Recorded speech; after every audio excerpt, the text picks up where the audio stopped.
we've still got more Premier League action. We've got two exciting games today, and Ipswich and Brighton is one of those games to look forward to. And there is a familiar, similar trait that Ipswich and Brighton share, and I think we've mentioned on this call several times before. It's the fact that both sides, when you watch their games, if you don't just look at the result, if you actually watch their games, you can see that both sides actually play well. Ipswich play well, and you feel like their position is not doing justice to how they play. The results are not doing justice to how they play. Even Brighton are a bigger, candidate of that. They play so well, and then the results do not favor them.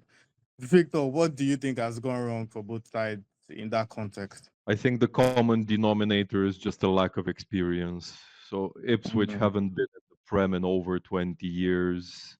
Yeah. Brighton have Hurtele in charge, who's been in this league since the summer and is a very young coach. There have been countless Mm. memes about it. For Brighton, one of the elder statesmen hasn't been there in about a year and a half, or maybe a year, and I mean Solly March.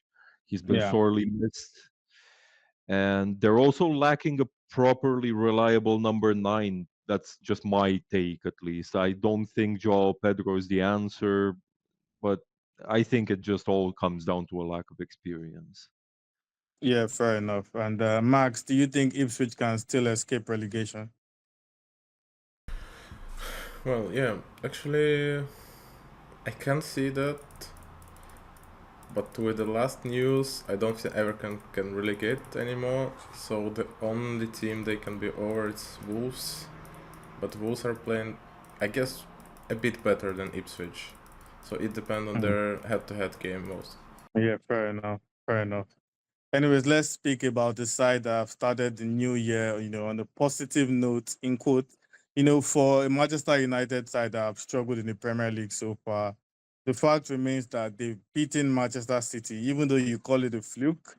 They managed to snatch a point against Liverpool, and now they've knocked out Arsenal in the FA Cup at the Emirates.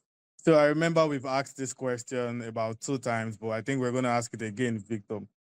Do you think their season has taken a positive turn, or do you still remain adamant that these are just isolated results and should not be taken in full context?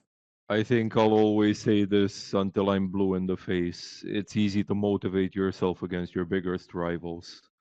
Yeah, Um, sure, they've gotten some great results against some of the biggest teams in the land, and it's commendable. Don't get me wrong. I'm not here to put them down.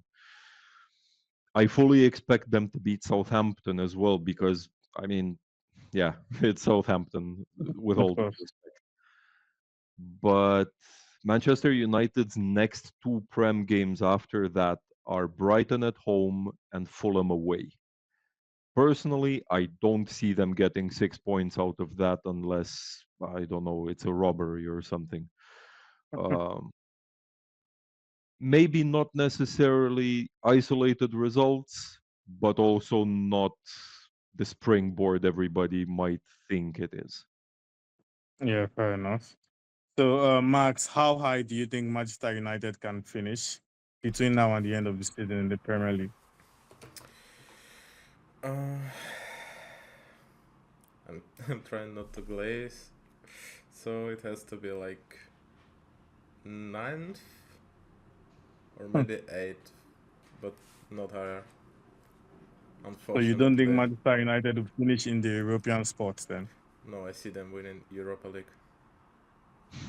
No chance. You're Or With you're the way coming you're around playing. to my train of thought about United playing UEFA football yeah, next season, aren't you? they're winning treble. They win everything.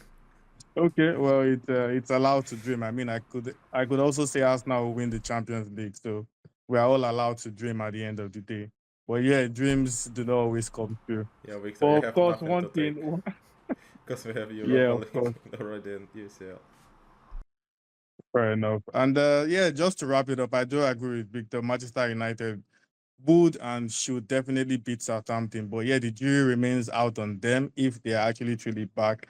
And just like Victor said, their next two games would tell and would give us a better insight as to whether Manchester United are really back. Because if he were to get his setback against Brighton or Fulham, then it's all back to square one, and they are looking to Yeah, pick themselves up again.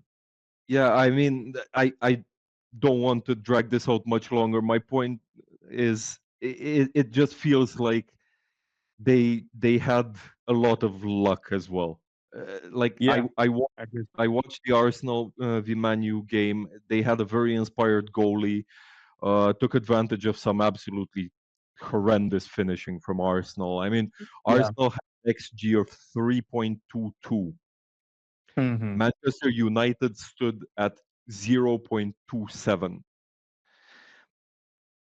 They worked their socks off defensively. You've got to admire that, especially since they played for an hour with 10 men. I don't think Yeah. Southampton will be posing them similar problems, but I do think like Brighton and Fulham might. Okay, fair enough. And we're just going to see how that will unfold in the coming weeks. And as usual, we'll be here to dissect all the best bits and the best talking points from Manchester United as well as other Premier League sides.